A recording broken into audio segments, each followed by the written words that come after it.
Assalamualaikum warahmatullahi wabarakatuh. Pada video kali ini saya akan membahas mengenai tahapan implementasi risk-based audit dalam perencanaan audit. Yang pertama yaitu identifikasi dan inventarisir aktivitas dan auditi yang layak diaudit. Proses identifikasi dan inventarisir dimulai meneliti dan memeriksa terhadap semua aktivitas dan semua auditi yang layak diaudit. Kemudian hasilnya didokumentasikan dalam bentuk daftar auditable activities. Setiap penambahan, pengurangan, ataupun perubahan pada auditable activities harus selalu dipantau dan diperbarui dalam daftar dimaksud. Auditable activities internal audit terdiri dari strategi, kebijakan, sistem, dan prosedur, dan implementasinya dalam aktivitas dan proses bisnis perusahaan maupun program dan proyek yang bersifat strategis dalam ruang lingkup dan fokus audit.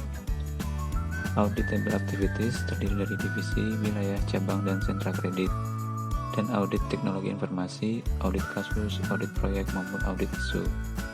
Yang kedua, menetapkan risk factor.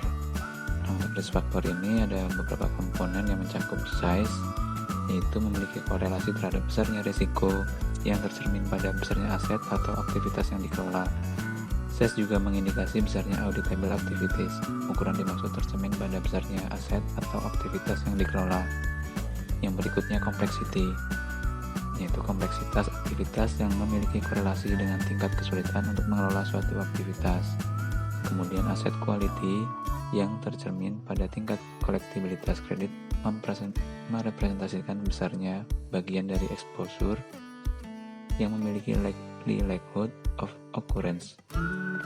Kemudian growth, yaitu pertumbuhan aktivitas dan aset terkait dengan signifikansi dan likelihood of occurrence. Pertumbuhan berarti peningkatan besarnya risiko, sehingga semakin tinggi pertumbuhan apabila tidak diikuti dengan pertambahan resource, maka akan meningkatkan workload serta kebutuhan adanya kontrol.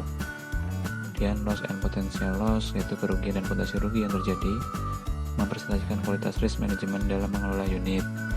Kemudian internal control, kualitas internal control yang ada pada auditable activities yang dapat mengindikasikan bahwa lingkungan dan aktivitas pengendalian auditi dikelola dengan baik oleh manajemen. Kemudian previous audit findings, permasalahan signifikan yang dijumpai pada audit sebelumnya yang berkaitan dengan risk management dan kontrol untuk memproyeksikan kondisi risiko pada periode risk assessment.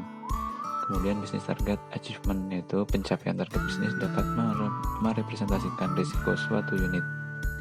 Kemampuan mencapai target bisnis menunjukkan kualitas manajemen risiko dan kualitas manajemen dalam memanfaatkan potensi atau peluang bisnis. Yang berikutnya yaitu menentukan risk assessment.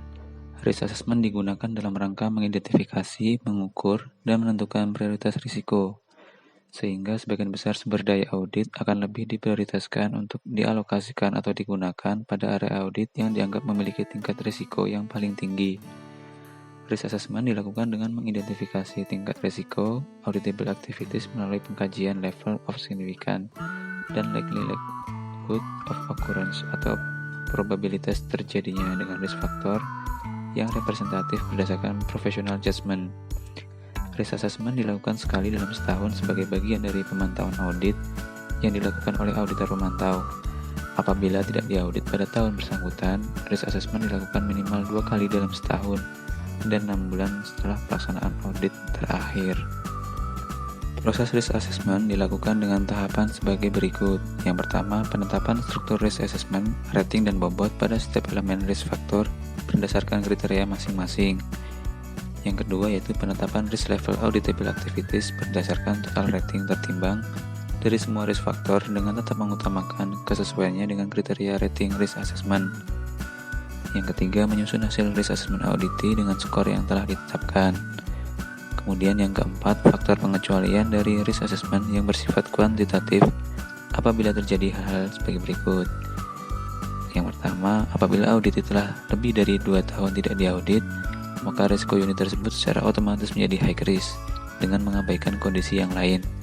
Yang kedua yaitu apabila terjadi fraud atau kasus, maka hasil asesmen minimal high risk. Kemudian yaitu penyusunan peta risiko. Penyusunan peta risiko berupa daftar auditi dengan risk level atas dasar hasil risk assessment pada masing-masing auditable activities. Daftar tersebut disusun berdasarkan urutan risk level dan merupakan acuan dalam perencanaan audit. Sekian pembahasan materi kali ini, kita lanjut di pembahasan video selanjutnya. Terima kasih. Wassalamualaikum warahmatullahi wabarakatuh.